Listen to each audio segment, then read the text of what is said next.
குரு வந்து பொண்ணுக்கு காரகர்த்தாவாக இருக்கிற வேலைகள் எல்லாமே வேகமாக செயல்படக்கூடியவர்கள். குருவோட அனைவருக்கும் என் இனிய காலை வணக்கங்கள். இன்றைய தேய்பிறை சஷ்டி விரதம். தேய்பிறை சஷ்டி விரதத்தில் விநாயகருக்கு விரதம் இருந்து அருகம்புல் சாற்றி அவரை வழிபட்டு வந்தோம் என்றால் நம்மளுடைய சங்கடங்கள் மிக விரைவிலே தீர்ந்து நல்ல வாழ்க்கையை வாழக்கூடிய தகுதியை நாம் பெற்றுவிடுவோம். இந்த சங்கடாகார சதுர்த்தியில் எப்பொழுதுமே நாம் விரதம் இருப்பது மிகவும் நன்மை பயக்கும். நம்ம தொடர்ந்து இப்போ இன்றைய பஞ்சாங்கத்துக்கு போவோம். இன்றைய தேதி 5ஆம் தேதி 2ஆம் மாதம் 2026 வியாழக்கிழமை, தமிழ் மாதம் தை. இன்றைய சூரிய உதயம் 7:31க்கு, சூரியாஸ்தமனம் 7:23ற்கு. இன்றைய திதி தேய்பிறை சதுர்த்தி. தேய்பிறை சதுர்த்தி திதி முடியும் நேரம் ஆங்கில தேதியின் முறைப்படி 6ஆம் தேதி அதிகாலை 2:52க்கு முடிவடைந்து பஞ்சமி ஆரம்பமாகும். இந்த நட்சத்திரம் உத்திரம். உத்திரம் நட்சத்திரம் முடியும் நேரம் ஆங்கில தேதியின் முறைப்படி 6ஆம் தேதி அதிகாலை 1:27க்கு முடிந்து அஸ்தம் ஆரம்பமாகும். இன்றைய யோகம் முதலில் மரண யோகம், பிறகு சித்த யோகமாக வருகிறது. நல்ல நேரம் காலை 11:57 மதியம் 1:27 வரை. அதன் பிறகு மாலை வேளையில் 5:54 7:23 வரை. ராகு கால நேரம் மதியம் 2:56 4:25 வரை. யமகண்ட நேரம் காலை 7:30 8:59 வரை. கூலிகன் காலை 10:28 11:57 வரை. சந்திராஸ்தம ராசி இன்று மகர ராசி அன்பர்களுக்கு சந்திராஸ்தமம். இவர்களுக்கு காலை 6:50க்கு சந்திராஸ்தமம் முடிவடைந்து இன்று அதே வேளையில் கும்பராசி அன்பர்களுக்கு சந்திராஸ்தமம் ஆரம்பமாகும். இன்றைய ராசி பலன் பார்ப்போம். மேஷ ராசிக்கு நற்செயல், ரிஷப ராசிக்கு எதிர்ப்பு, மிதுன ராசிக்கு வெற்றி, கடக ராசிக்கு கவலை, சிம்ம ராசிக்கு பாராட்டு, கன்னி ராசிக்கு நன்மை, துலாம் ராசிக்கு தடங்கள், விருச்சக ராசிக்கு சுகம், தனுசு ராசிக்கு தாமதம், மகர ராசிக்கு மேன்மை, கும்பராசிக்கு வரவு, மீன ராசிக்கு முயற்சி.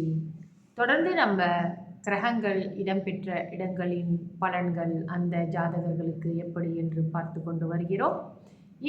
நேற்றைய தொடர்ச்சி. இன்று சந்திரன் தனுசில் இருந்தால் என்ன மாதிரி பலன்கள் அவர்களுக்கு கிடைக்கும் என்று பார்ப்போம். சந்திரன் தனுசுல நட்புல இருக்காரு. தனுசு வீடு குருவோட வீடு, சரிங்களா? அப்போ அந்த இடத்துல இருக்கிறது விசேஷம், நிறைய விசேஷங்கள் இருக்கின்றது.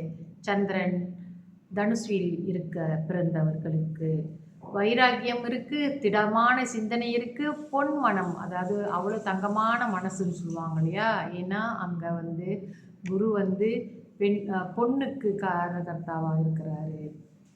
நேர்மை நல்லொழுக்கம் கொண்டவர்களாகவும் தங்கள் பேச்சால் பிரச்சனைகளை வரவழைத்துக் கொள்வார்கள். அதுதான் கொஞ்சம் பார்த்துக்கணும்.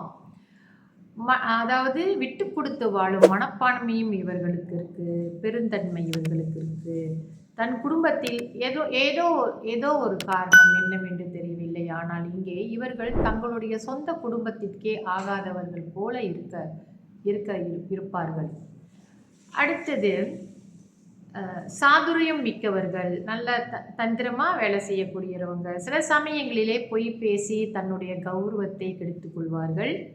அதனால் இந்த தனுசு ராசி வீடாக கொண்டவர்கள் தவறுகள் செய்தோம் என்றால் அவங்களுக்கு ஒரு கௌரவ குறைச்சல் ஏற்பட்டுவிடும். ஏன்னா அது குருவோட வீடு, நம்ம கவனமாக தான் இருக்கணும். மனோகாரகன் என்று சொல்லக்கூடிய சந்திரன் அங்கே இருக்கும் பொழுது நம்ம கவனமாகத்தான் நடந்து கொள்ள வேண்டும். இவர்களுக்கு அனுபவ கல்வி, ஏட்டுக்கல்வி எல்லாமே இவர்களுக்கு இருக்கும். ஞானம், தெய்வீகத்தன்மை, தெய்வ அனுகிரகம் கொண்டவர்கள். மேலானவர்களுடன் நட்பு கொள்ள ரொம்ப பிரியப்படுவார்கள். அப்படிப்பட்ட நட்புகள் இவர்களுக்கு இருக்கும். சிறிது மனசுல கொஞ்சம் பொறாமையும் இருக்கும். மேலும் முன்னேற வேண்டும் என்ற வாழ்க்கையில் அவர்களுக்கு ரொம்ப ஆசையாக இருக்கும். அதாவது தன்னுடைய வாழ்க்கையை மென்மேலும் உயர்த்தி கொள்ள வேண்டும் என்ற எண்ணமும் இவர்களுக்கு இருக்கும். ஆனால் இவர்களுக்கு சஞ்சல மனமும் உண்டு. அவர்களுடைய வேலைகள் எல்லாமே வேகமாக செயல்படக்கூடியவர்கள். குருவோட வீடு, குருவோட வீட்டில் மனோகாரகன் என்ற சந்திரன் இடம்பெற்றிருந்தால் அந்த ராசிக்காரர்களுக்கு இப்படிப்பட்ட சில விஷயங்கள் இருக்கும். ஆனாலும் மற்ற கிரகங்களின் துணை கொண்டு, மற்ற கிரகங்களின் பார்வை, லக்னாதிபதியோடைய பவர் எல்லாம் வச்சு இது இன்னும் எவ்வளவு சிறப்பாக இவர்கள் வாழ்க்கையை அமைத்து கொள்ள முடியும் என்பதை கணிக்க முடியும். நம்ம ஒரு கிரகமாகத்தான் இங்கே பார்த்துக்கிட்டு வரோம். அதனால இவைகள் எல்லா கிரகங்களும் பற்றியும் பேசின பிறகு அப்புறம் நீங்கள் உங்கள் ஜாதகத்தை வைத்து ஒரு முடிவுக்கு வரலாம். சரிங்களா?